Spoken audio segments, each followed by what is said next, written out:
Welcome to Real Life and Real Estate. I'm Nikki Robbs, a local real estate agent serving Tacoma, Puyallup, and beyond, like Bonnie Lake and Enumclaw, and who knows. Well, if you have been listening to this podcast for a little while, then you've probably noticed that on days when I have a guest, that the episode could easily be an hour. On days that I don't have a guest, it is just me, and I'm giving you some important information, or at least things that I want all of my clients and consumers to have a leg up, to know about. And it might be 10 or 15 minutes. So I don't know whether it's lucky for you or unlucky for you, but today you just have me. And today we're going to talk about the pros and cons of selling a vacant house. Now, one aspect of this is that a vacant house can be a home that is just currently not being lived in. For some reason, I've attracted a lot of sellers and where this is their situation. They have already moved, or they have an investment property they haven't lived in, or that they don't intend to live in, have never lived in. There's so many reasons that no one is living in this house. One time it was because the client was moving into full-time RV, and you know what? Go full-time RV, go for it. You don't always have to wait to know where you're going before you can sell your home.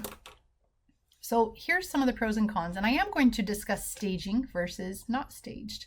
So let's go over the cons first, because a lot of the pros have a way of addressing these things. But one of the cons of having a vacant house on the market is security issues. I really understand this because I have supported clients from Spanaway and Bonnie Lake and all over the place. Yeah, security can be an issue. So one of the ways I address that is that I personally go by the house, and not just drive by, but I go every week and I check on the house. I flush the toilets, I run the water, I turn on the lights, I check the thermostat and make sure everything is still running. I do a full walkthrough from top to bottom. I check all of the doors, make sure everything's locked again. Basically, I'm making sure that no matter how many showings we've had, and no matter how many ways I've said, please lock the doors, let's face it, agents are doing a lot when they're showing a home, and they may not have locked the doors. So at least once a week, I have gone back and personally locked all the doors and windows and made sure it's the way it's supposed to be. Another con can be curb appeal, that it just isn't quite as homey when you can really tell that no one has lived there. So that can be things like the lights just may not be turning on and off, and that can be a security issue. There's ways to get around that, but that can also be just homey. It doesn't look right when the porch light is on in the middle of the day. So one way to fix that is by having timers and sensors and censored lights so that they come on at dusk and they turn off when the sun comes up, But we are going into the dark part of the year, and so if you are having a home that's vacant in January, sometimes it is so dark in January that the home actually looks, that the lights might actually be on most of the day. November too, for that matter. There's ways to get around that. If the home feels super cave-like, or not homey, or cold even, and some of that can be color choices.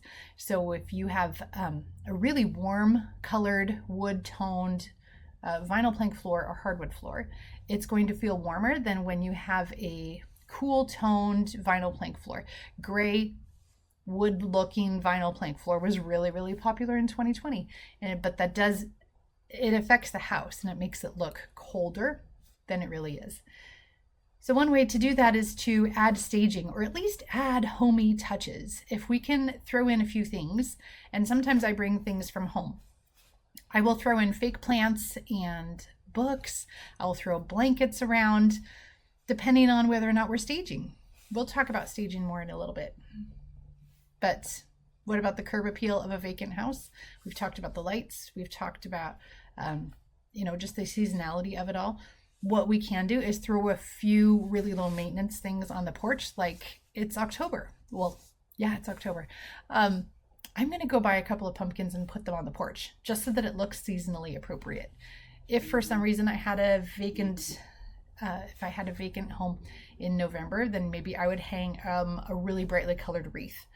If I had a vacant home in December, then I would throw up some sort of holiday themed brightly colored wreath. I just want it to look homey. I want someone to walk up to the house and think, I could live here. All right, the third con for listing a vacant house is maintenance. Because let's face it, just because no one is using it doesn't mean there isn't maintenance. So especially for my spring and summer clients, if you are selling a vacant home, I offer automated watering. I will set up an automated watering system with my own hoses and my own sprinklers. I have a really vast array of sprinklers now because I've done this so much, and I'm really good at programming sprinkler brains. What are they called? Well, that's what we call them. That's what I call them. I'm really good at that. I also have offered, I don't know if I will in 2025, but I have offered lawn service for my spring and summer clients because that grass grows so fast. And it is a real turnoff to buyers if they show up to a house where the grass is tickling their ankles. It just doesn't go real well. Now, when my kids were younger, I would have one of them mow the lawn and I would pay them. And then they've gotten older and now they've got jobs and they may not be as available as they used to be. I have paid local neighbors. I've paid local neighborhood kids that live in the area. They know that house. They can easily get to it anytime. And then sometimes there is a very affordable lawn service that I can suggest. Depends on the location, but maintenance is an issue. You do not want your yard to become overrun with weeds, with grass, or even with falling leaves. These things still need to be maintained.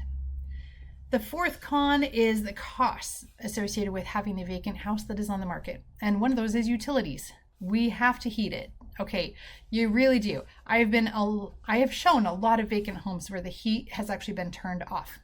Now, we really like to keep the electricity on. We like the lights to work for showings, but some people have gas furnace and they have turned it off. Well, that's not great in February. It's not real great in January. Even November, it can get really, really cold in these places, especially if they've been vacant for quite a while. I have been in homes where it was warmer outside than it was warmer inside. So if you're listing with me, I would strongly suggest leave all the utilities on, including whatever is your heat source. If that's gas, electricity, something. We've got to have some heat, not only for the showings, which I know are very temporary and it might be only 5 minutes, but also for the open houses and for any other reason that someone may need to be in the house. All right, and the last one, the last big con of selling a vacant home is the perception. Yeah. How long is it going to be vacant? Now, we had a hot market where a home could be vacant for maybe 30 days, especially if we've got a great offer on the very first weekend, and then we're closed in 30 to 35, 40 days. No big deal, that's great. But in a lot of the slower times of the year, which is both seasonal and market related, then we might have a vacant home for months. There's nothing wrong with that, and it doesn't mean that the home itself has a problem. It just means the perception of it can become a problem.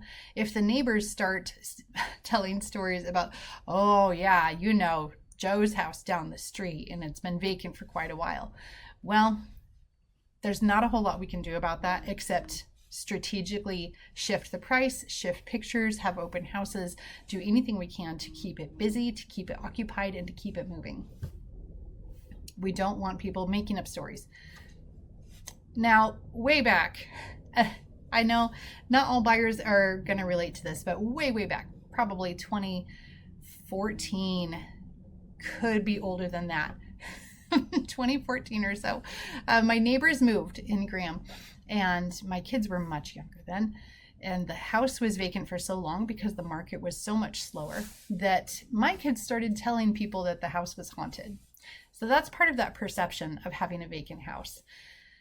When the neighborhood kids start to tell people that it's haunted, then and they would love to go out to the front yard to tell the prospective buyers that this house was haunted.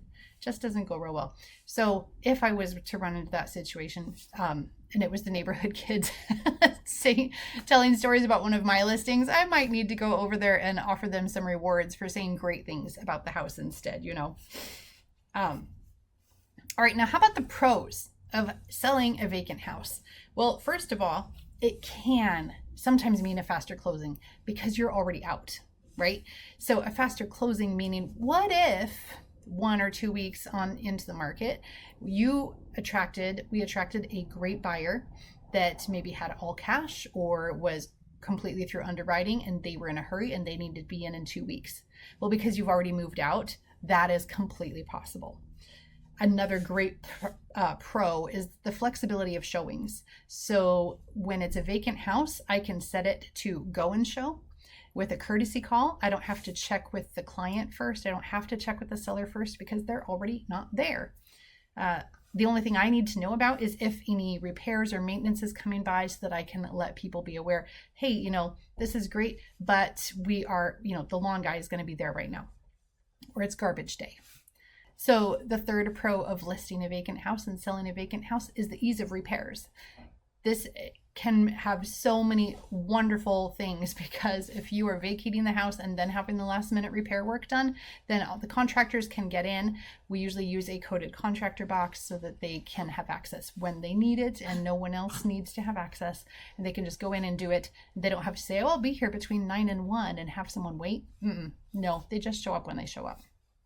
And the last one is when it's a vacant house, sometimes the buyers will spend a lot more time. Not always true, but it can be true. The buyers might spend a lot more time dreaming and wondering, what would this space look like with my furniture in it? Now we come down to staging. If you have a vacant house, I 100% support the cost of staging. Wait, that didn't come out right. I 100% support staging.